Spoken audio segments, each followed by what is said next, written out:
It's great to welcome back to the show Cenk Uygur, host of the Young Turks, author of the book Justice is Coming. Cenk, I'm so glad to have an opportunity to just have you on and to talk directly with you. You know, last time we had you on, you were on with Destiny, and we talked about some of the things we're going to talk about today, but I just want to talk to you directly. I want to first just kind of explain my understanding of the controversy that's surrounding you. And if I get anything wrong, you tell me.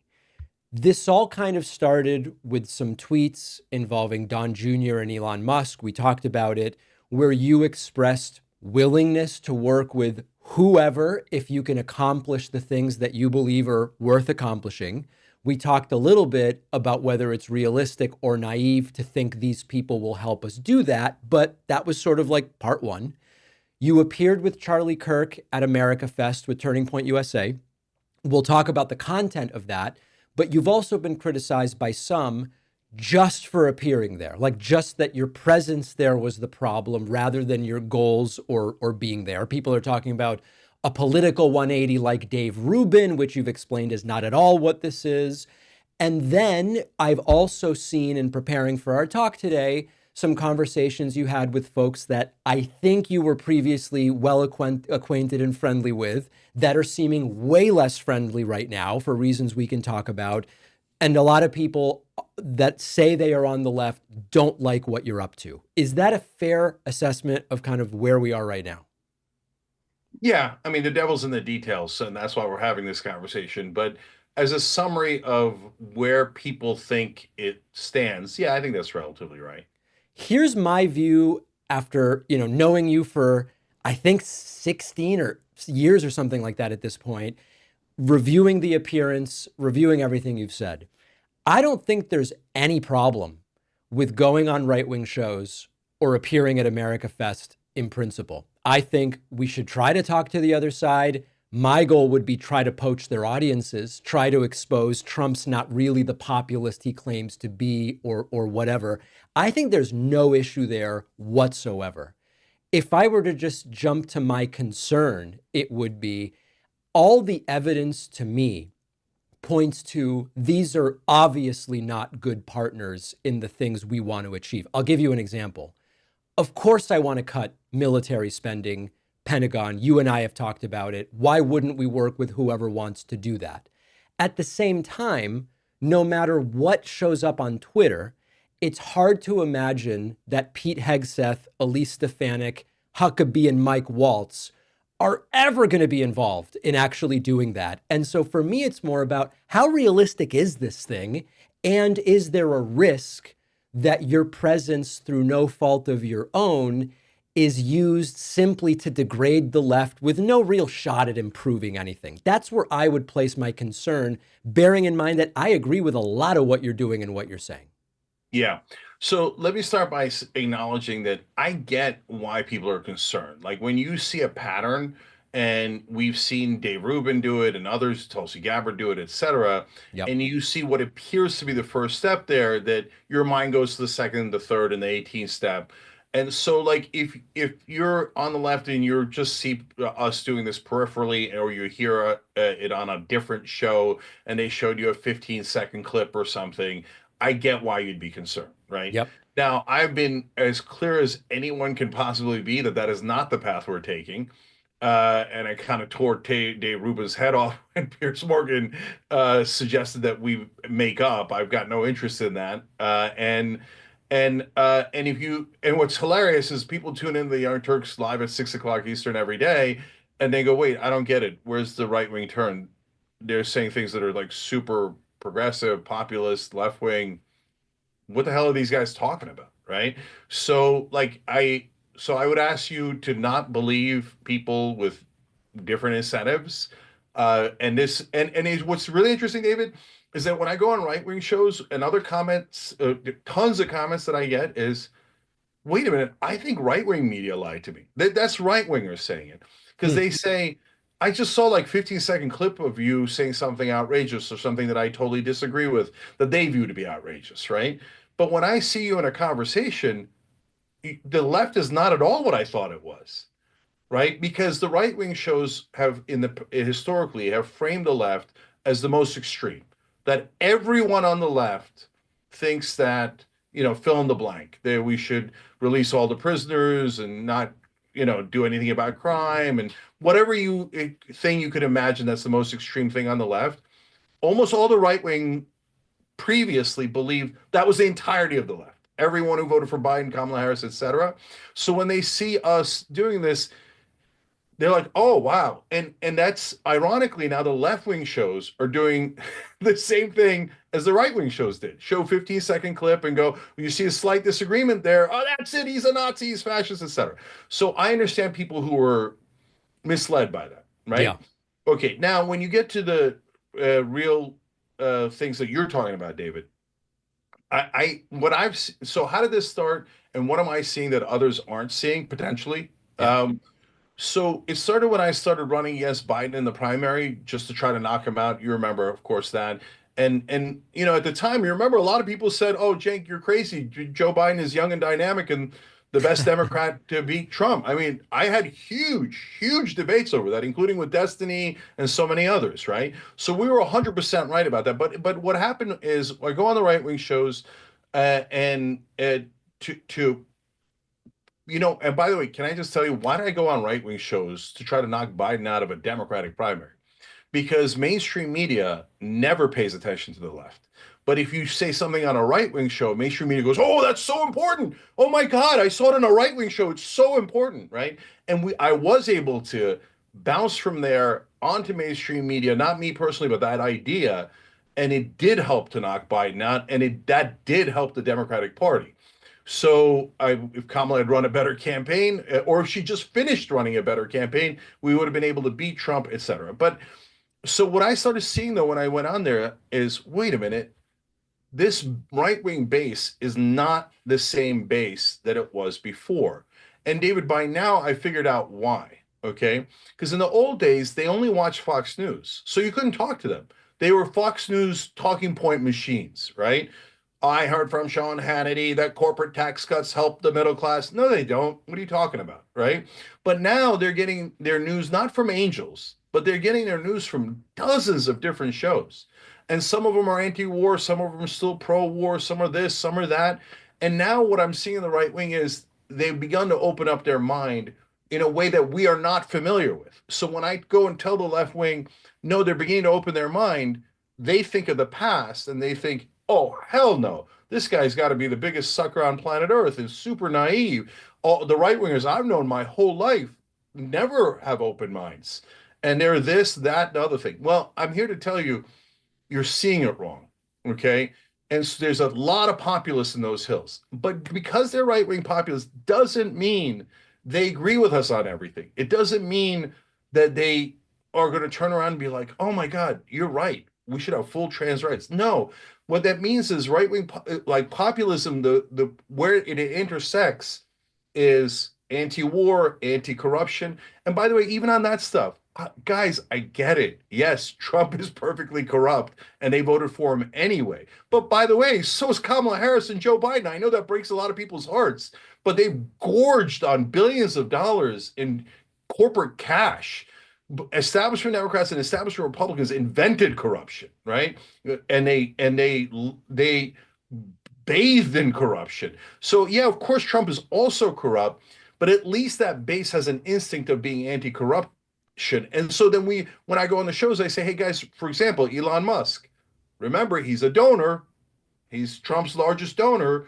And they go, well, yeah, that's true. And remember how you should be wary of the donor class. And they're like, yeah, that's true. In the old days, David, they wouldn't have said that's true. They would have been like, no way, our donors are angels and they're the greatest thing Okay. on earth. And you're the only donor that's a problem is George Soros and the unions, right? So it's a different dynamic.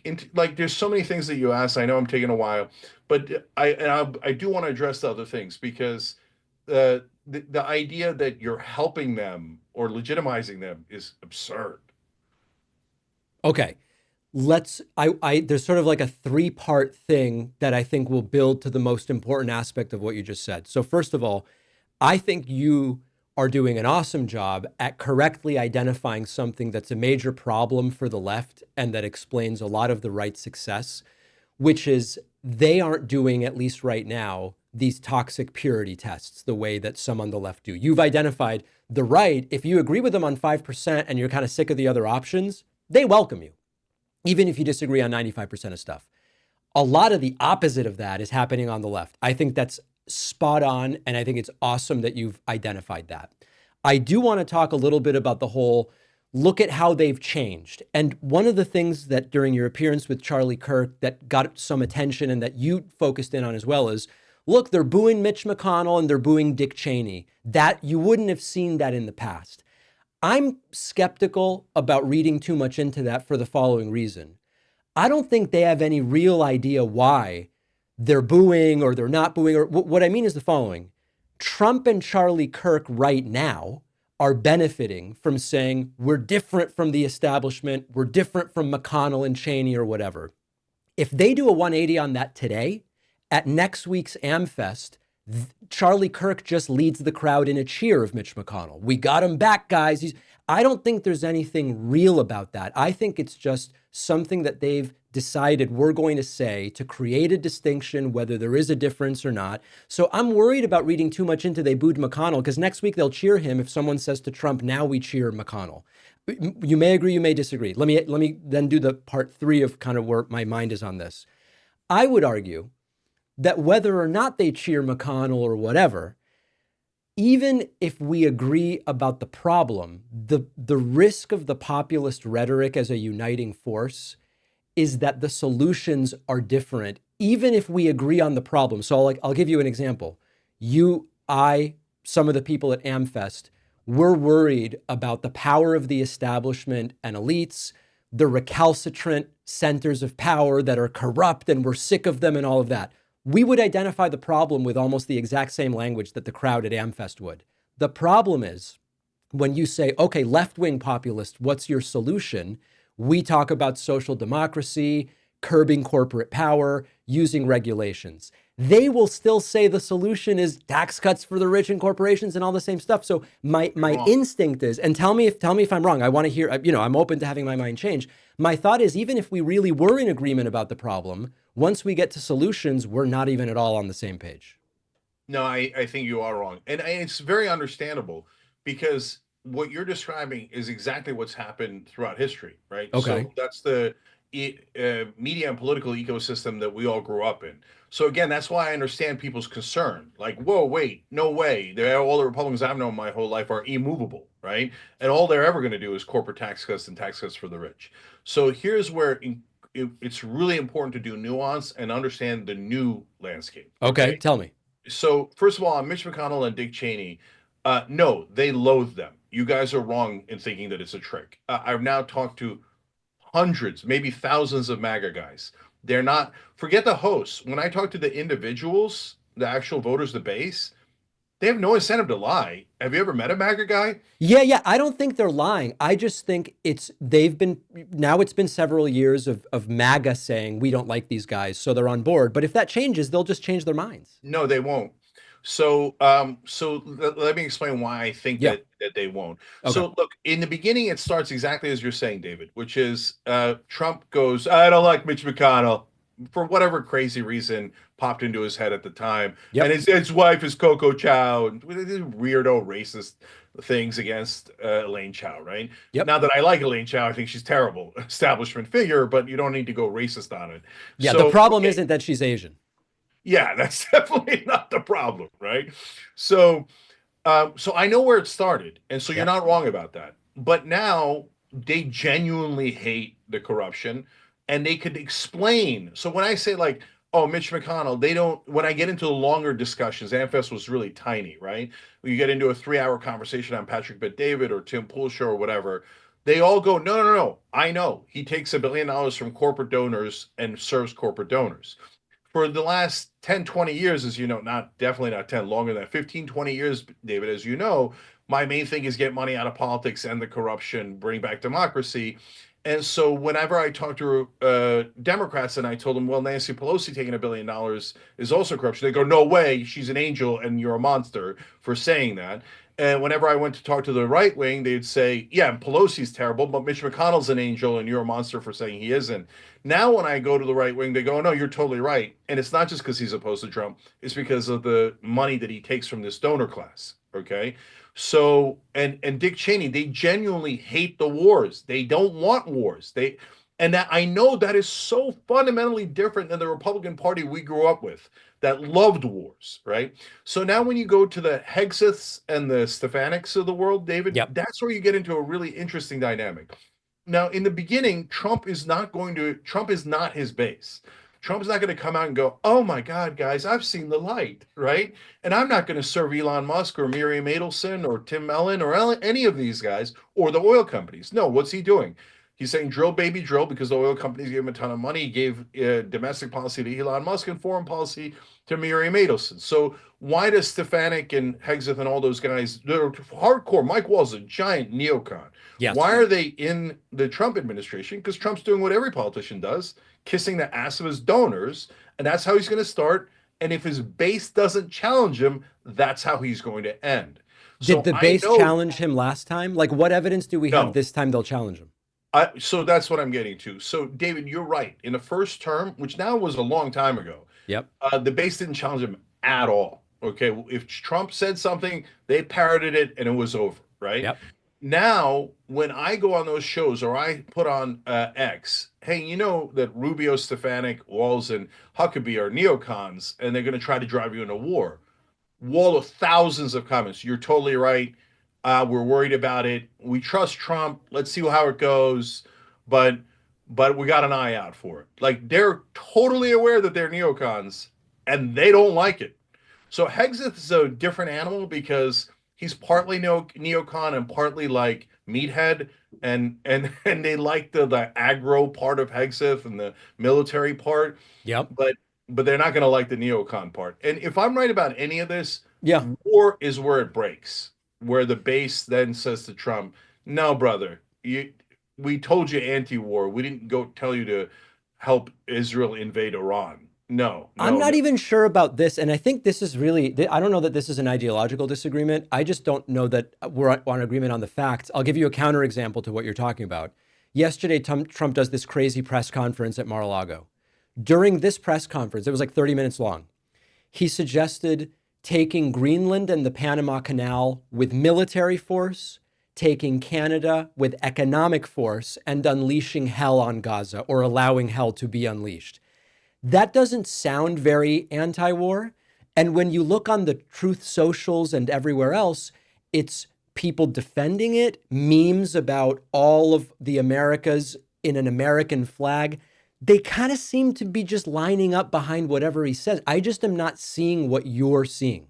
Yeah, David, that's exactly it. Because I dove in more, I'm seeing something that others aren't, and that's why I understand the skepticism. But am And I wrong about the reaction to yesterday's crazy you're halfway tirade? wrong. Yeah, I'm you're halfway. halfway. Okay. All Yeah. right. So I know I'm out on a limb here Yep. because believing that the right wing is going to turn on Trump on specific issues where Yep. they have disagreement when they've never done it before, I get that I'm taking a risk by saying that they're going to do that, right? I question whether there is disagreement. There is. So that's what I'm saying. So, and we're all going to find out with our own eyes and ears if Yep. I'm right or wrong, right? And you've seen me go out ahead of people before, right? Right, where I said in 2013, I said Bernie could beat Hillary Clinton 3 years before he had that historic run. I said Biden was too old and couldn't possibly win, etc. So now I'm saying, yeah, I see that disagreement. So, for example, on the what you mentioned, just like I said, Trump in the beginning goes to serve his donors, and so he goes, oh yeah, Miriam, like the Palestinians aren't slaughtered enough.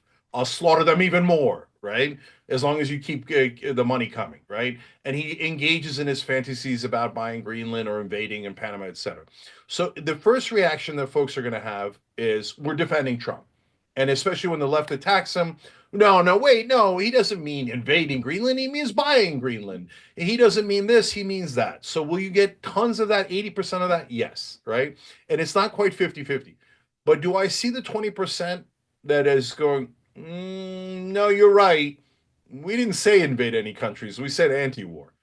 So that kernel already exists on, and we're not even at day one. And when he actually, and what the number one thing they say is, guys, cut it out. He's obviously bluffing, right? And you're hurting his chances of bluffing when you say that he's definitely not going to do it, right? So, you know, if he goes to invade Greenland, he will definitely lose half his base. That is mental, right? And they are actually anti-war. So, but that's not going to happen because he's not going to do that. He's bluffing, right? But when look, this is where I think the rubber hits the road, and this is now I'm really out on a limb. Okay, Okay. I think his base is going to turn on Israel, and so when he goes, yeah, no, I'm going to give Israel another $30 billion, and I'm going to help them bomb more countries. At some point, MAGA's going to go, now that's enough, brother, man, that's enough. We said America first, not Israel first, and so I think they're going to turn on that. And that's no one, no, the right wing's never turned on Israel. The left wing's really never really turned on Israel. No one's allowed to turn on Israel in America. But when you tell the right wing you're not allowed to do something, okay, let's see what happens. So again, we'll see. I get that I'm predicting unprecedented things, but I'm Yeah. doing that based on what I'm actually seeing on the ground. Listen, my best assessment in having reviewed all of the evidence and in talking to you here is I think it's clear you're not doing a Dave Rubin.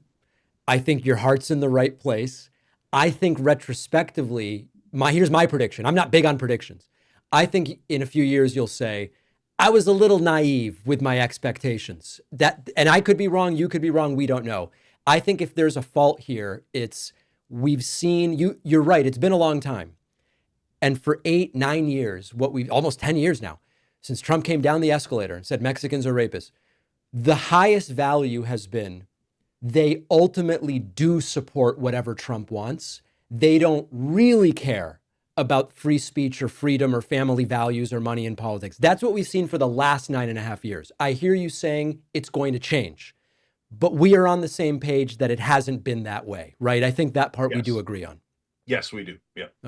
All Yeah, right. I mean, look, I could list you dozens of examples where they say they're against cancel culture, and then they'll say, "Well, we should cancel them," right? Yes. Like, I mean, look, and but to be fair, the Democrats did the same thing.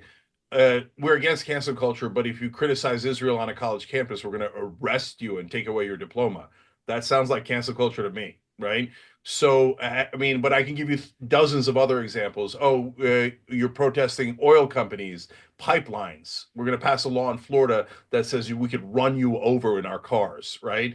I mean, it doesn't get any more cancel culture than murdering someone with your cars because they protested an oil company, right? So, and freedom of speech, they take away freedom of speech all the time. So I totally agree that the last 9.5 years, they have not shown what I am seeing that they're going to do in the future. And I totally agree with you, David, that we're going to come back 2, 3 years from now and see how this went, and see, hey, was I right that there was this that their composition had changed and they were more open to a rebellion against Trump and actually had a mind of their own as opposed to being in a cult for Trump.